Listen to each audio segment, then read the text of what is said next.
As a social responsibility మీరు డెఫినెట్గా ఈ వీడియో షేర్ చేయాలి అందరికీ. సో నేను ఒకటి ఆఫర్ చేస్తున్నాను. నేను ఈ వీడియోలో డిస్క్రిప్షన్లో నా ఈమెయిల్ ఐడి ఇస్తాను. బెట్టింగ్ యాప్స్ ప్రమోట్ చేసే యూట్యూబర్స్ని పోలీస్ వాళ్ళు అరెస్ట్ చేస్తున్నారు, వాళ్ళకి నోటీసెస్ ఇస్తున్నారు. ఇదంతా బాగానే ఉంది, కానీ ఇది ఇంకా అంటే యువత కానీ ఇంకెవరైనా కానీ వీటికి ప్రలోభులై వాటిని వాడుతూ డబ్బులు పోగొట్టుకుంటున్నారో వాటిని అరికట్టడానికి కొంచెం పనిచేస్తుంది. కాకపోతే ఆల్రెడీ దీంట్లో కూరుకుపోయి డబ్బులు పోగొట్టేసుకున్న వాళ్ళ సంగతి ఏంటి అంటే, వాళ్ళకి ఏమైనా రీహాబిలిటేషన్ ప్రోగ్రామ్స్ కానీ, వాళ్ళని కౌన్సిలింగ్ చేయటం కానీ, వాళ్ళని ఆదుకోవటం కానీ ఎలాంటి ప్రోగ్రామ్స్ జరుగుతున్నాయో మరి నేనైతే ఇప్పటివరకు చూడలేదు.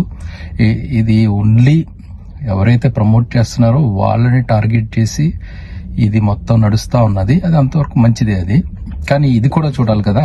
ఎవరైతే వీటి బారిన పడి ఇంత ఎరకాటంలో ఉన్నారో, ఎందుకంటే వాళ్ళు కూడా కొన్ని ఎక్స్ట్రీమ్ చర్యలకు పాల్పడవచ్చు. అంటే వాళ్ళు ఎంత పోగొట్టుకున్నారో మనకు తెలియదు.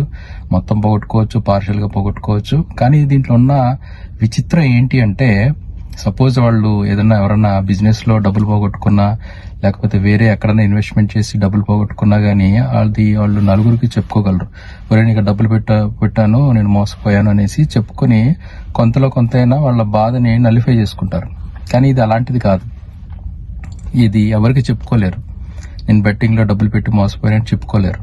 ఓకే, అట్లీస్ట్ ఫ్యామిలీ వాళ్ళు ఒక రకమైనటువంటి డిప్రెషన్కి గురవుతారు అనమాట. అది చాలా సివియర్ డిప్రెషన్.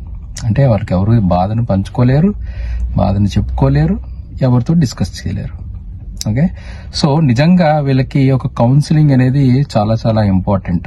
అంటే ఇంకా లైఫ్ని ముందుకు ఎలా తీసుకెళ్ళాలి, ఎలాంటి స్టెప్స్ వేయాలి, ఎలా ప్లాన్ చేసుకోవాలి, ఇంకా ఇన్కమ్ తెచ్చుకునే రీసోర్సెస్ అంటే ఇన్కమ్ తెచ్చుకునే సోర్సెస్ ఎలా చూసుకోవాలి, ప్రత్యామ్నాయ మార్గాలు ఎలా చూసుకోవాలి, లాంగ్ టర్మ్ ప్లానింగ్ ఎలా చేసుకోవాలి అనేది ఒకటి ఉండాలి.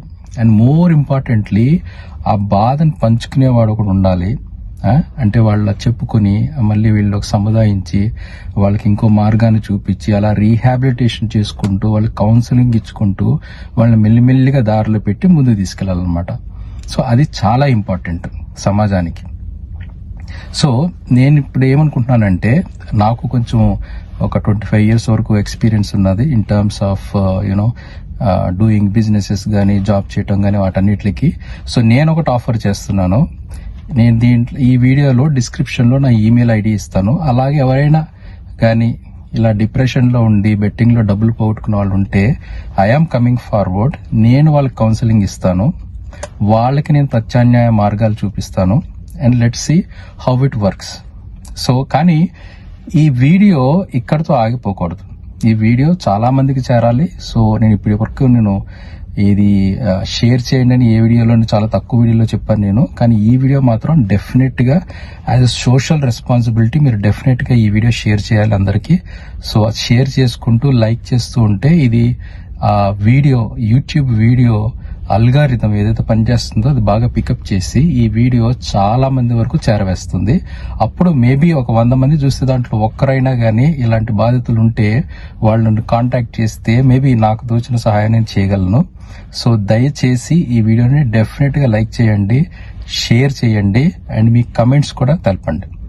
నేను ఈ వీడియో మళ్ళీ ఎవ్రీ వీక్ చేస్తూ ఉంటాను. నాకు ఏమైనా కానీ ఈమెయిల్స్ వచ్చినాయా అంటే నేను వాళ్ళ ప్రైవసీని పూర్తిగా నేను కాపాడుతాను. వాళ్ళ పేర్లో ఏం చెప్పను, కానీ ఎలాగా వాళ్ళు దీని నుంచి బయటకు రాగలిగారు, కౌన్సిలింగ్ ఎలా జరిగింది అనే డీటెయిల్స్ కూడా మీకు ఇవ్వటం జరుగుతుంది.